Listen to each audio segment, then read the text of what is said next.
Gostando ou não, desde que foram criados na década de 70, os programas conhecidos como reality shows sempre atraíram a atenção da grande maioria das pessoas, já que eles não são como um filme, novela ou seriado, onde tudo não passa de um faz de conta que está escrito no roteiro. Pois nos reality shows, as coisas são bem diferentes, porque tudo que acontece é real. As brigas e discussões entre os participantes realmente são de verdade, e isso faz com que os espectadores sintam mais vontade de assistir. E é claro que existe teorias de que alguns reality shows são encenados, mas nós não iremos nos aprofundar nisso. Aqui é o Drake, e hoje nós veremos um experimento social bizarro conhecido como The Raft, que traduzindo significa a balsa.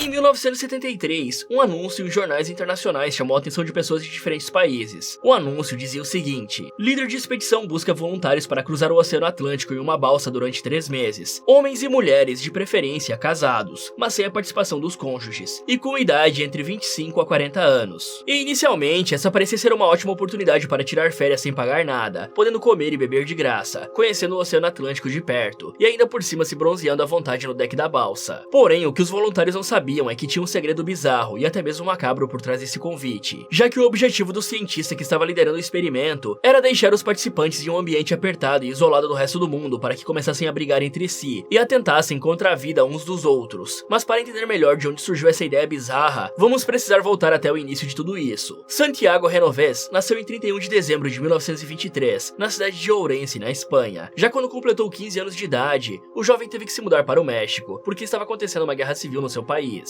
Mas por causa de toda essa violência que presenciou na Espanha, Santiago decidiu que queria se tornar um antropólogo, que é basicamente um cientista que estuda o comportamento das pessoas e da sociedade, sendo que ele escolheu justamente essa carreira porque o seu maior objetivo era achar um método que pudesse alcançar a paz mundial, para que guerras como aquela que aconteceu no seu país nunca mais se repetissem em nenhum outro lugar. E conforme avançava nos seus estudos, Santiago conheceu um norueguês chamado Thor Heyerdahl, que assim como ele também era um antropólogo, porém esse cara se focava mais em aprender sobre a cultura e a diferença entre os povos. Tanto é que o Thor estava conduzindo um experimento para tentar provar que os egípcios poderiam ter descoberto a América bem antes do Cristóvão Colombo. Isso porque o cara acreditava que tinham algumas semelhanças entre os povos indígenas da América do Sul e os egípcios, ou seja, o Brasil está incluso nisso. Então, em 1970, Thor gastou a maior parte da grana que ganhou com a venda dos seus livros para construir barcos semelhantes aos que os egípcios usavam naquela época, e com a ajuda de Santiago, os dois começaram a navegar pelo mar para provar essa teoria. E apesar do barco feito de papiro ter resistido à viagem, a teoria de Thor não foi bem aceita pelos acadêmicos da década de 70. E se por um lado o cara se deu mal gastando seu tempo e dinheiro à toa, o seu parceiro Santiago percebeu que as pessoas que passavam vários dias em alto mar em uma pequena embarcação ficavam com os nervos à flor da pele, podendo se tornar bem agressivas com aqueles ao seu redor. Então, em 10 de novembro de 72, um acontecimento mudaria para sempre a vida do antropólogo espanhol. 3 criminosos armados sequestraram o voo número 49 da companhia Southern Airways. Eles queriam um resgate de 10 milhões de dólares e também que uma companheira sua fosse solta da prisão. E se não conseguissem isso, pretendiam jogar o avião em um reator de pesquisas nuclear. Porém, depois de 30 horas desde que o sequestro começou, o avião fez um pouso não programado em Cuba, porque os criminosos estavam tentando buscar asilo político no país. No entanto, Fidel Castro fez um acordo com o governo dos Estados Unidos e prendeu os criminosos lhe mandando de volta para a terra do tio Sam. E você pode estar se perguntando agora, o que isso tem a ver com a história de Santiago? E bom, o cara estava justamente nesse avião que foi sequestrado e viu tudo de perto, o que lhe deu ainda mais motivação para continuar estudando as causas e consequências da violência humana. E abre aspas para o que ele disse sobre o acontecimento: era bom demais para ser verdade. Imagina a ironia. Eu, um cientista que passou a carreira toda estudando comportamento violento, acabar dentro de um avião sequestrado. E então, agora com essa nova motivação em sua mente, Santiago construiu uma balsa que tinha 12 metros de comprimento e 7 de largura. E o seu objetivo era convidar 10 pessoas para ficar navegando junto com ele pelo mar durante 101 dias. Sendo que o cara intencionalmente construiu a embarcação para ser pequena, porque ele queria que todos ficassem apertados e amontoados lá dentro, justamente para que as pessoas se irritassem e acabassem brigando. Prova disso é o vaso sanitário, que não tinha nem sequer uma cortina em volta. Ou seja, se você precisasse soltar o número 2, todos os outros que estavam na balsa iriam te ver. E eu imagino que algo assim deveria ser bem desagradável. Tanto é que nos primeiros dias, a galera que estava participando do experimento simplesmente se recusou a fazer o número 2, deixando trancado na portinha por um bom tempo. E você pode estar pensando agora que seria uma boa ideia entrar no mar apenas para se aliviar. Mas o grande problema nisso é que tinham tubarões que seguiam a balsa, e então se você entrasse no mar, as chances de virar um lanchinho eram bem altas. Mas falando um pouco da tripulação, Santiago colocou aquele anúncio nos jornais, e depois disso fez uma seleção para escolher apenas aqueles que se encaixavam no que ele estava procurando. E a ideia do cara era justamente pegar voluntários que tivessem uma cultura, costumes e idiomas diferentes um do outro, já que na cabeça de Santiago, quanto mais opostos fossem os voluntários, maiores seriam as chances de eles começarem a brigar e se desentender. Já no final da seleção, ele escolheu 4 homens e 6 mulheres, sendo que a maioria dos voluntários eram comprometidos, e praticamente todos tinham filhos. E um detalhe um tanto engraçado, se é que podemos dizer assim, foi que Santiago escolheu propositalmente mais mulheres do que homens, pois ele queria que os caras começassem a brigar pelas damas, apesar de boa parte delas já terem maridos e namorados. Mais tarde, ele também explicou o motivo de ter feito isso, comparando o comportamento humano com o dos macacos.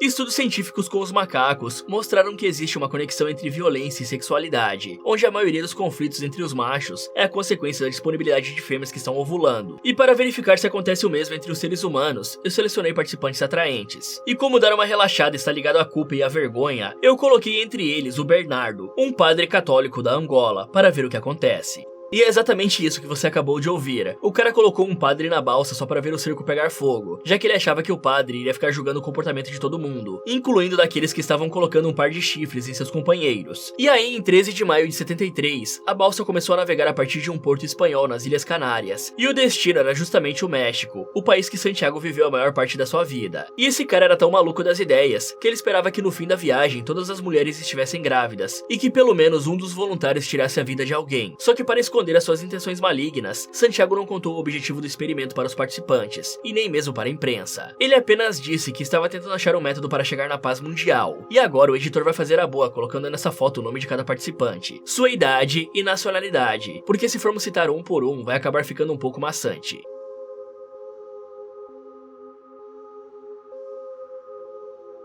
E então, na hora de dividir as tarefas e obrigações de cada tripulante, Santiago deu os melhores cargos e uma autoridade bem maior para as mulheres, enquanto que os homens foram encarregados de realizar tarefas mais simples, como empilhar latas de comida e varrer o deck da balsa. Já o capitão da embarcação era na verdade uma capitã. Seu nome era Maria Bjornstam, e ela era sueca. E o Santiago acreditava que dar mais poder às mulheres faria com que os homens se rebelassem e tentassem tomar o controle de tudo. Porém, o engraçado é que aconteceu justamente o contrário. Os homens ficaram bem tranquilos, porque as tarefas que tinham que fazer eram mais fáceis, e portanto eles nem precisavam se esforçar. E me parece que o Santiago não conhecia o seu próprio gênero, porque até hoje eu nunca vi um homem reclamar de ter que ficar sentado. E aí, com o passar dos dias e semanas, todos os tripulantes estavam se dando bem, apesar de terem nacionalidades, costumes e religiões diferentes. Só que isso estava deixando Santiago irritado, porque ele esperava que os voluntários começassem a discutir e se agredir fisicamente. Mas aparentemente esse cara nunca ouviu aquela frase de que os opostos se atraem. Então dá pra dizer tranquilamente que a única pessoa que estava estressada dentro da balsa era justamente Santiago,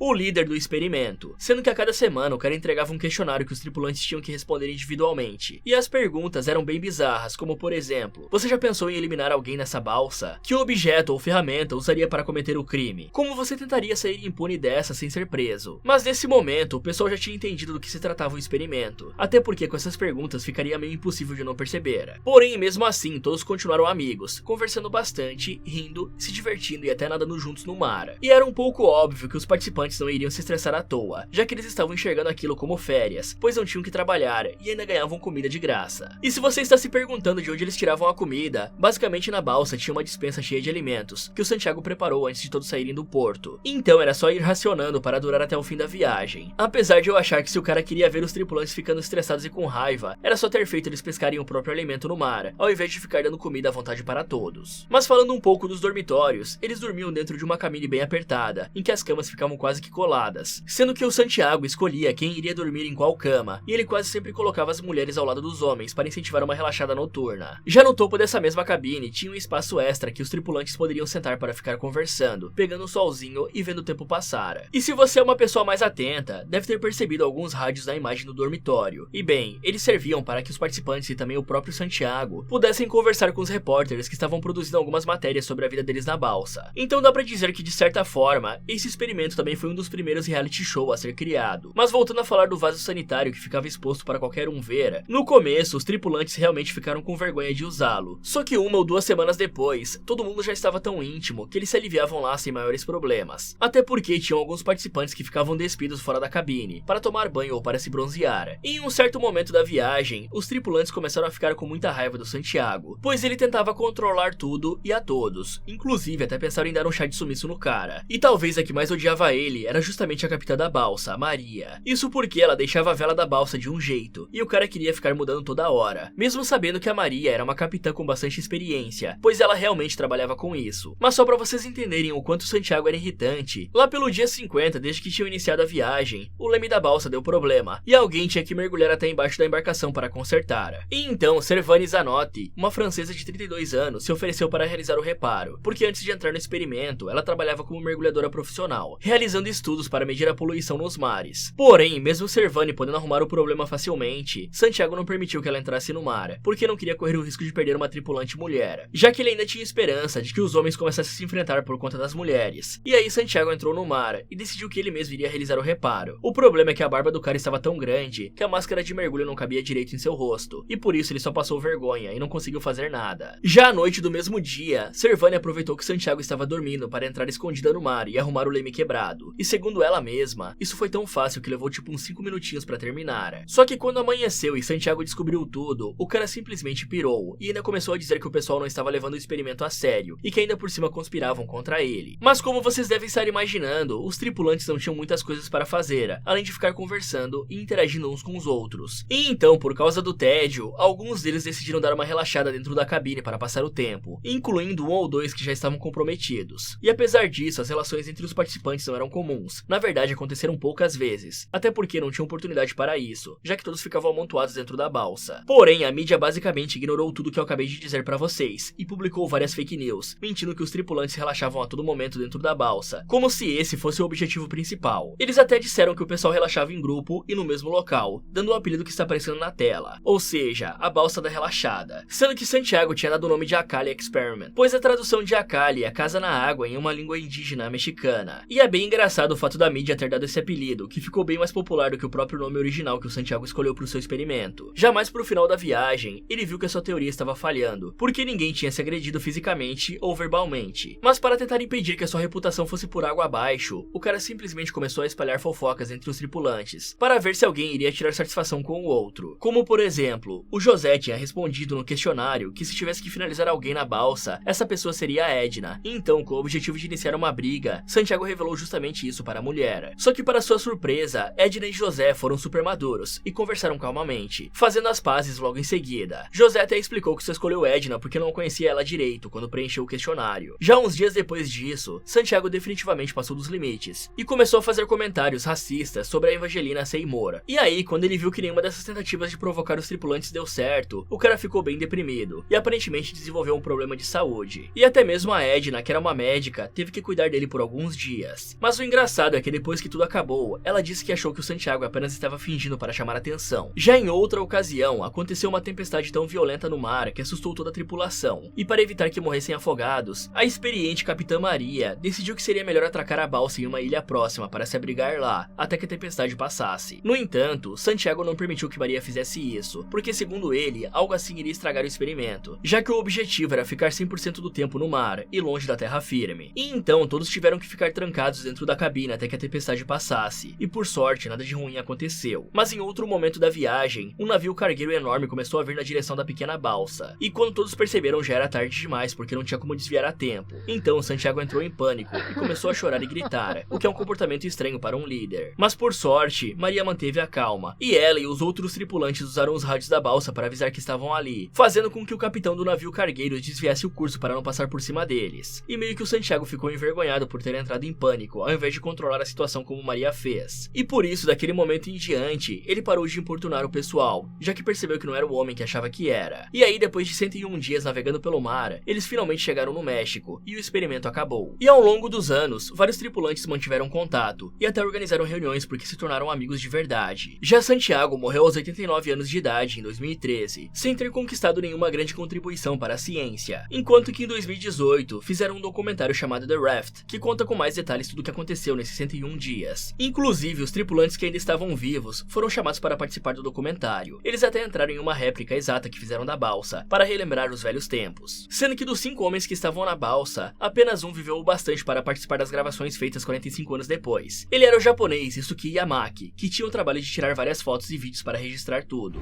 Fala galera! Você aceitaria participar desse experimento? Me contem nos comentários. Muito obrigado por assistir e até o próximo.